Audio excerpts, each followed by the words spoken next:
SS증권방송 시청자 여러분 안녕하세요. 여러분들의 생활에 활력을 불어넣는 비타민 같은 시간, 이윤희의 스마트 생활 정보입니다. 네, 어젯밤에 내린 비로 인해서 오늘은 비교적 맑고 쾌청한 하늘을 보이고 있는데요. 기온은 조금 떨어졌지만 그래도 황사 없는 공기는 맑고 좋은 것 같습니다. 하지만 올해 봄에도요, 황사가 있다고 하니까요. 기관지 관리에 미리미리 예방하시고 또 준비하시기 바랍니다. 네, 오늘은 2월 마지막 주 목요일이죠. 여러분들께 패션 정보 알려드리는 시간입니다. 네, 그럼 이윤희의 스마트 생활 정보 지금부터 시작합니다.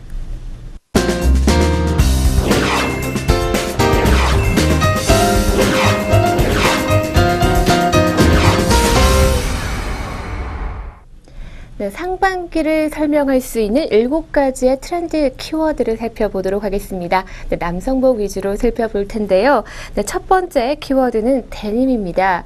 네, 이번 시즌도 가장 돋보이는 쓰임이 바로 데님인데요. 하나로 좁혀지지 않을 만큼 정말 전방위적이기도 합니다. 네, 디올 홈무는 색이 바른 데님 팬츠로 컬렉션의 분위기를 마음껏 살렸고요. 마지막엔 색색의 크레파스로 낙서를 한 듯한 데님 트러거 재킷을 선보이기도 했습니다. 아마 역시 비슷한 전략을 펼쳤을 텐데요. 색이 바른 데님 셔츠와 데님 팬츠를 짝짓거나 트러커 재킷의 소매를 잘라낸 데님 베스트로 복고 분위기를 구현해내고 있습니다. 네, 데님 트러커 재킷은요, 버버리 프로섬에서도 중요한 역할을 해내고 있는데요.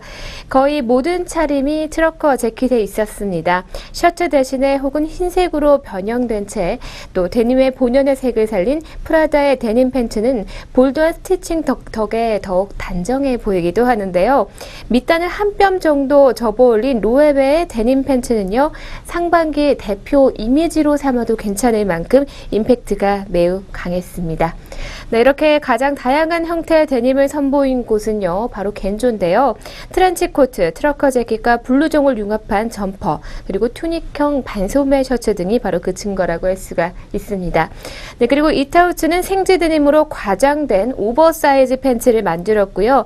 런던 컬렉션의 신의 크레이그 그린은 청색 데님으로도 검도복과 비슷한 전위적인 옷을 완성해서 눈길을 끌기도 했습니다.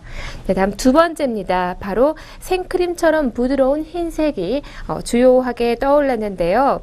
특히 머리부터 발끝까지 이렇게 흰색을 활용한 화이트룩이 대거 소개가 됐습니다. 또 날카롭고 미래적인 느낌보다는요, 부드럽고 가벼운 무드가 배어 있는데요. 다양한 비율의 화이트룩을 선보인 아기앤샘, 그리고 깨끗하고 또 세련된 스타일을 소개한 크리스토퍼 르미에르가 바로 그 대표적인 예라고 할 수가 있습니다. 네, 그 밖에도 수많은 컬렉션에는 순백의 차림이 등장을 했는데요. 우아한 화이트룩을 선보인 에르메스와 꼬르넬리아니, 그리고 흑백의 대조를 드러낸 지방시, 절제된 스포티즘을 표현한 닐 바렛 등이 그랬습니다. 해군과 선원을 모티브로 한 구찌 컬렉션은요, 넉넉한 실루엣의 흰색 바지와 또 온갖 종류의 흰색 아우터로 런웨이를 채웠습니다. 그리고 버버리 프로섬은 알록달록한 차림 가운데 올 화이트룩을 끼워 넣어서 흰색을 오히려 포인트로 활용하는 그런 모습을 선보여주고 있습니다. 네, 다음 키워드, 세 번째 키워드는 바로 줄무늬입니다. 네, 줄무늬는 클래식한 여름 패턴 중에 하나로 대명사인데요. 이번 시즌에도 어김없이 줄을 이루고 있습니다. 물론 달라진 점이 있는데요. 그 모습이 훨씬 더 다채로워졌다는 겁니다. 다소 식상한 머림풍의 줄무늬 외에도 다양한 변종을 확인할 수가 있는데요. 우선 빈티지한 색감을 더한 사선 줄무늬가 있습니다.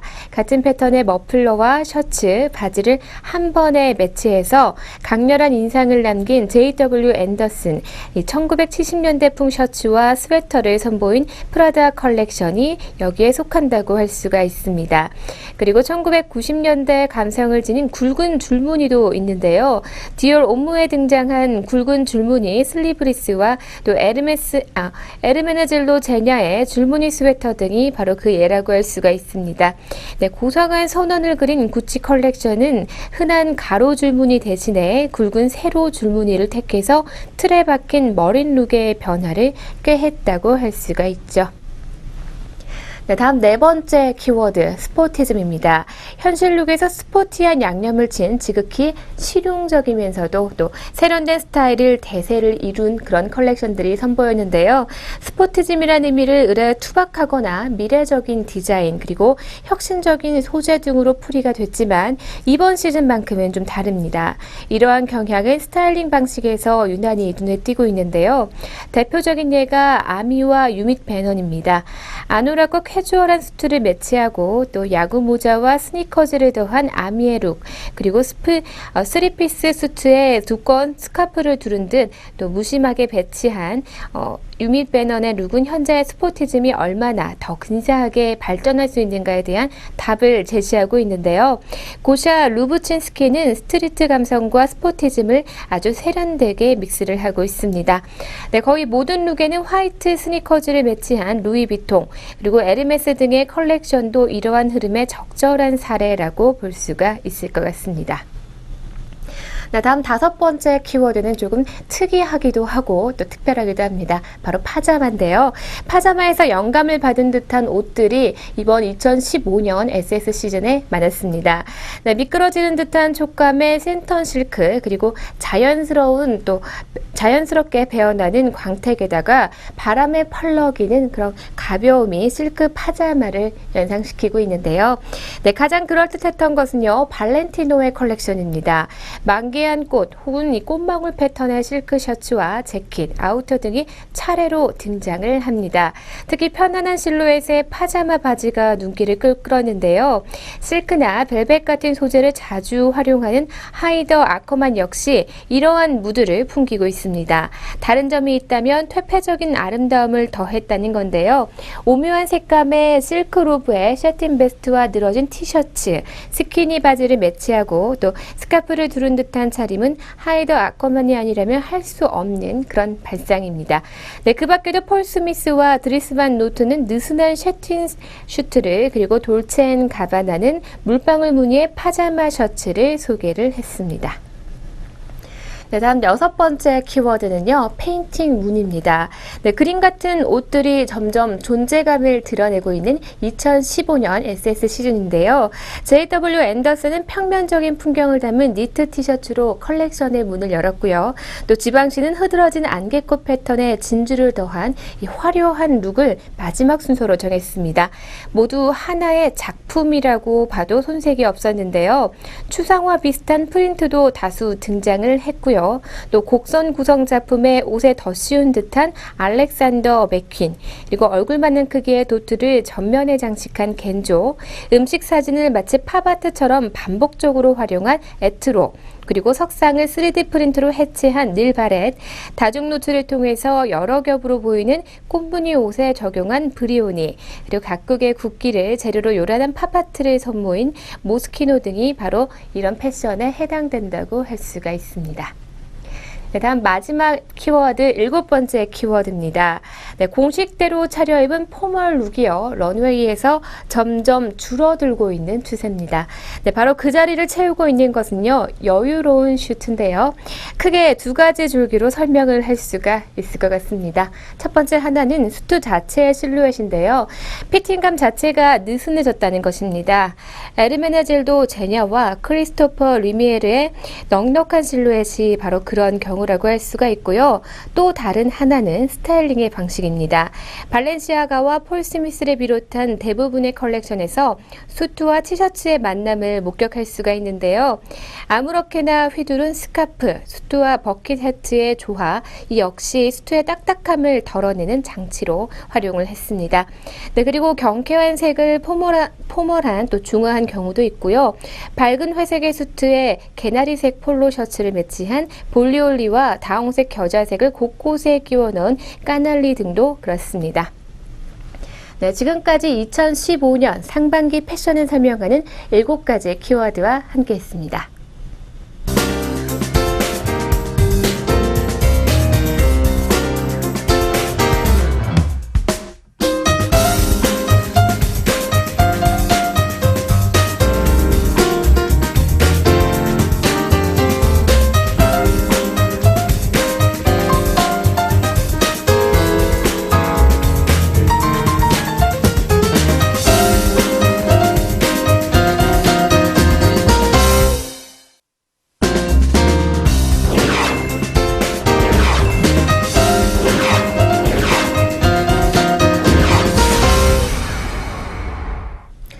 네, 마지막으로 디자이너에 대해서 알아보는 시간 가져보도록 하겠습니다.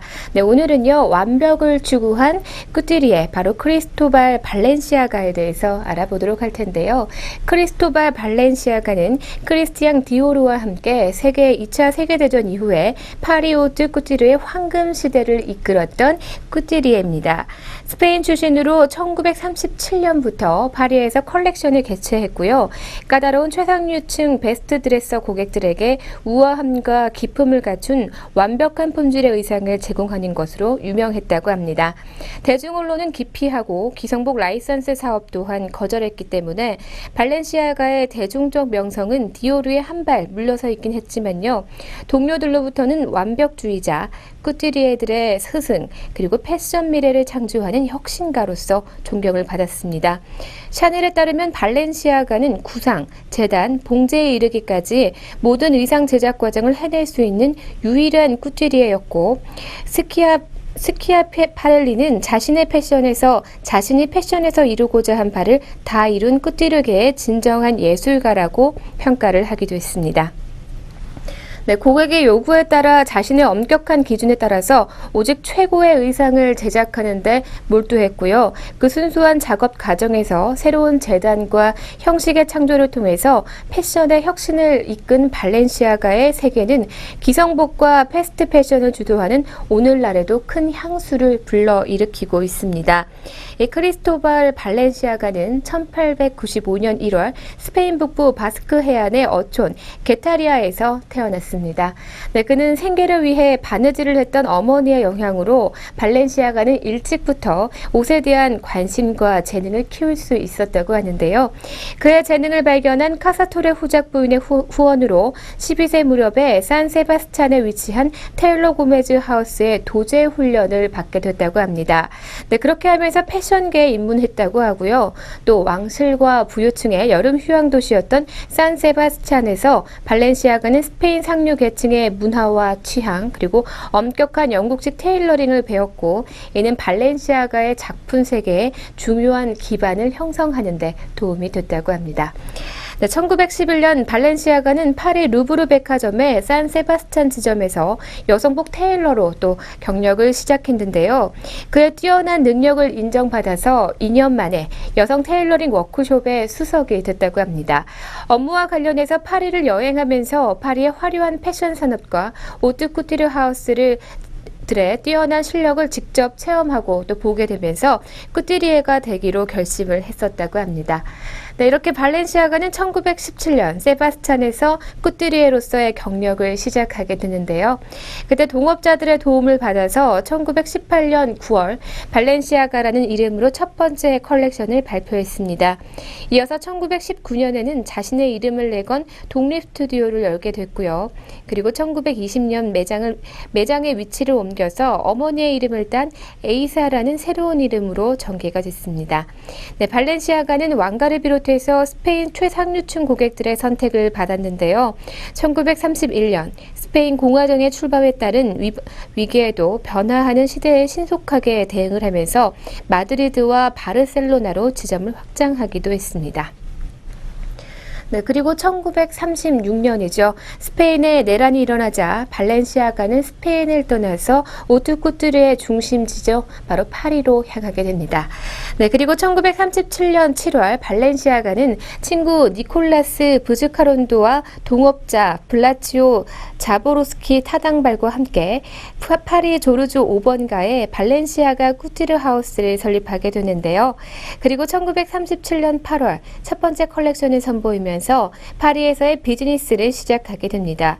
발렌시아가는 스페인에서 꾸티르 하우스를 성공적으로 운영해온 경험이 있었고, 또 오래전부터 정기적으로 파리를 방문해서 샤넬, 비오네 등 유명한 오트 꾸티르 하우스의 미학적, 기술적 전통을 철저하게 연구하고 습득해왔기 때문에 준비된 꾸띠리에로서 파리에서 성공적으로 정착을 할 수가 있었습니다.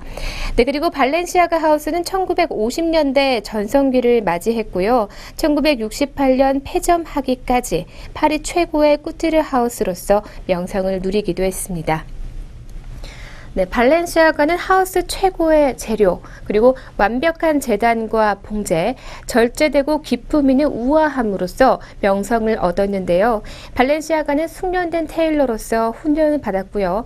오랜 기간 동안 파리 오트 쿠티르 하우스의 견본을 구입해서 연구를 하면서 파리의 쿠티리에들의 재단과 봉제법을 익혀왔기 때문에 탁월한 쿠티르 기술을 보유하고 있었다고 합니다.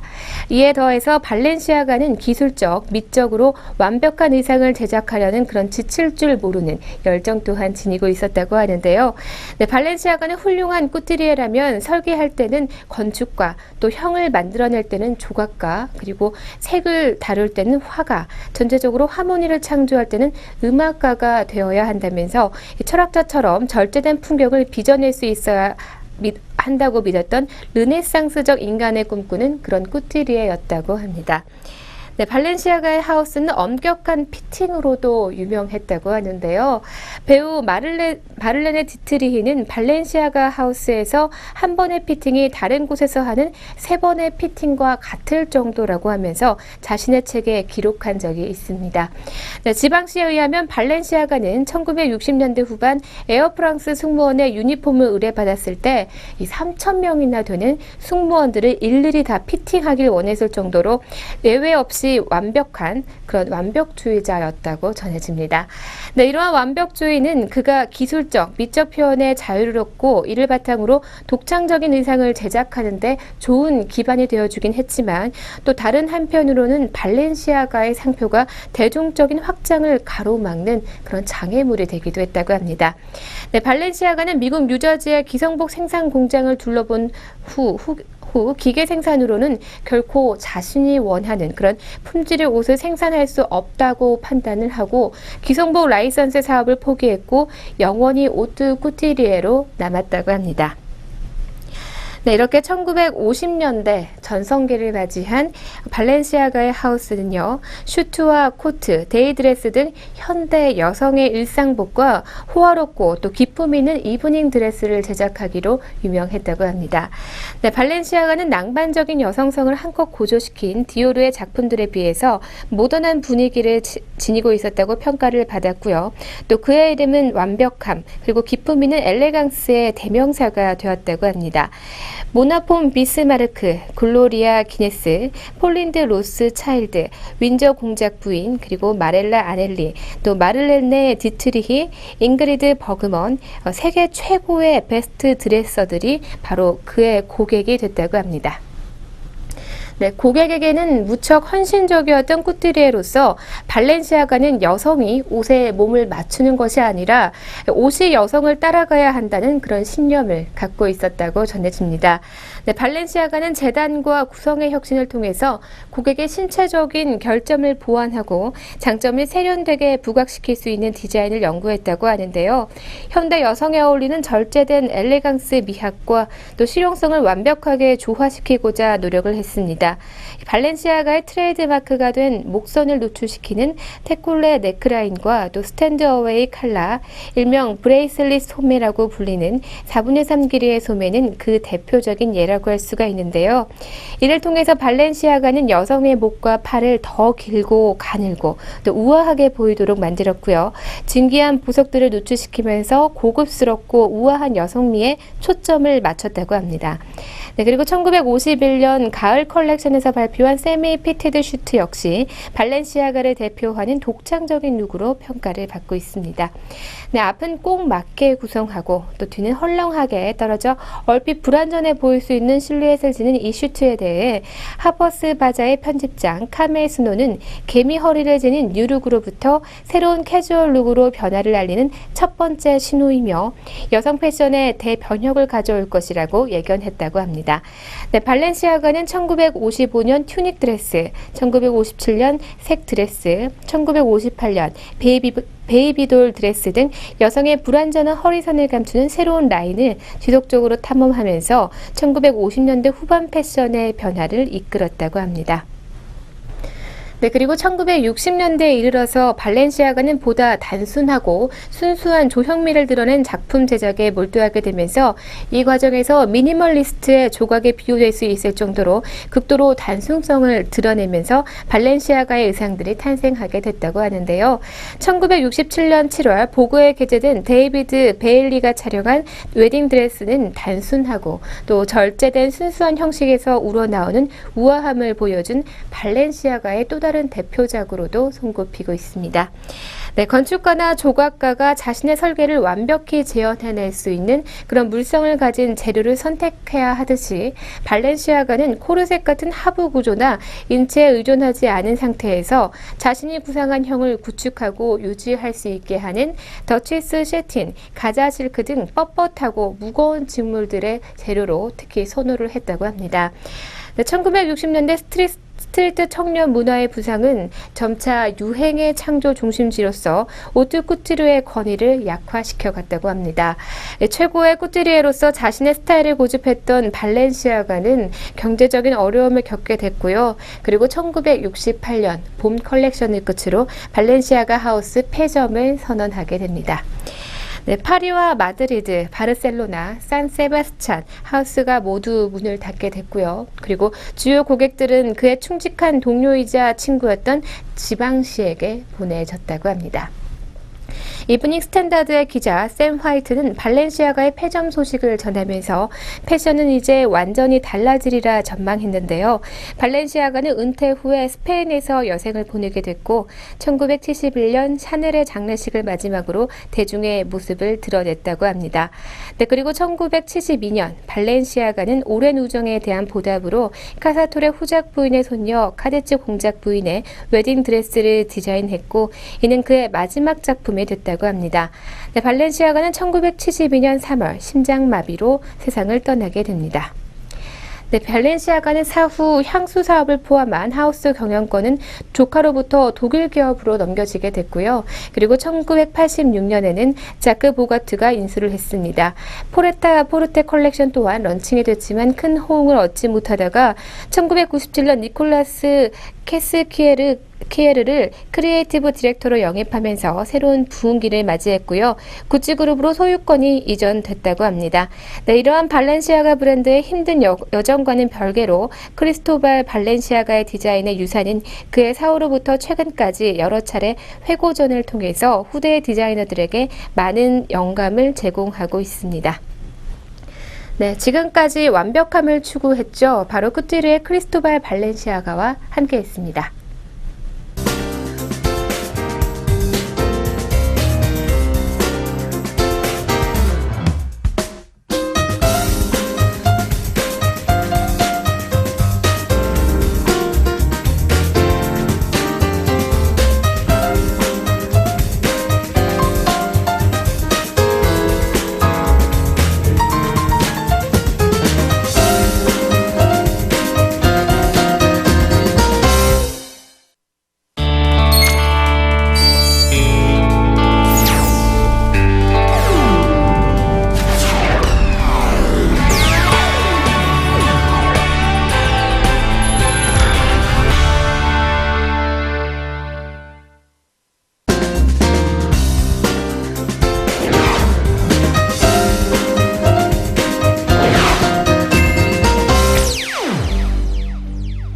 오늘의 스톡 시간입니다. 오늘도 증권사 추천 종목으로 두 종목 준비했습니다.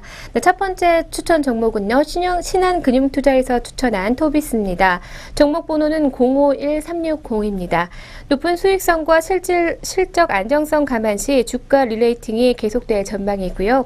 기술적 분석으로 2월 25일 금융투자, 연기금 등 기관 대규모 순매수 유입으로 주가 방어세가 유입됐습니다.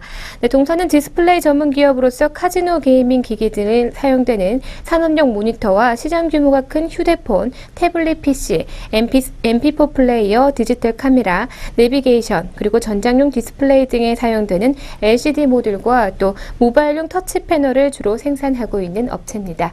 네, 계속해서 두 번째 종목입니다. 한양증권에서 추천한 한국카본입니다. 종목 번호는 017960입니다. 2014년 말 기준으로 2년치 일감인 3,200억 원의 수주의 잔고를 보유하고 있기 때문에 올해 실적이 기대되고 있는 상황이고요. 업황 쪽으로는 작년 전 세계 액화 천연가스선 발주량은 74척으로 과거 3년 평균 53척에 비해서 28.4% 증가하면서 업황 개선이 기대되고 있습니다. 네, 동사는 낚싯대 재료인 카본 시트를 생산했지만 액화 천연가스 수요 증대로 액화 천연가스 운반선의 핵심 부품인 단열 판넬과 한국 온돌 문화 영향에 끼치는 바닥 장식재 필수 재료인 글레이스 페이퍼를 생산하고 납품하고 있습니다. 2008년 금융위기 이후에 조선 경기 침체로 신조 발주가 주춤했지만 최근에 일본 원전 사고와 고유가에 따른 대체 에너지 부각으로 액화 천연가스의 수요 증가가 예상되고 있습니다. 네, 지금까지 오늘의 스톡 토비스와 한국카본에 대해서 알려드렸습니다.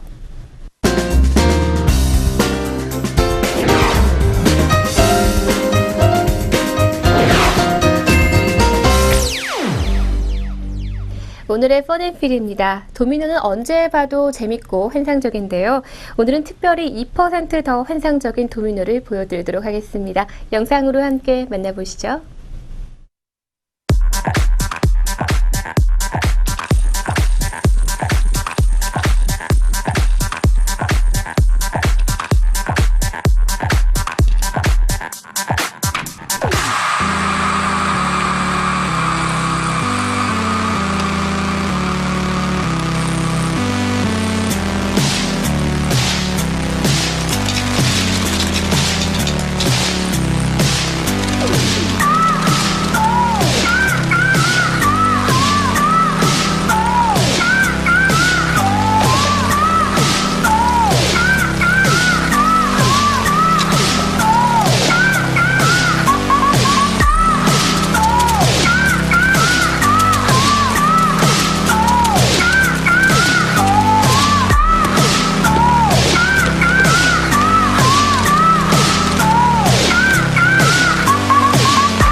네, 갖가지 재료를 활용한 이 도미노의 향연, 이 영상을 본 네티즌들의 반응은요, 우와, 진짜 집이 크다. 그리고 저 토스터 어떻게 하지? 그리고 엔진하면 정말 노답이다 등등의 재미난 반응들을 보였습니다. 네, 잠깐이라도 즐거웠길 바라면서 오늘의 펀앤필은 여기까지입니다.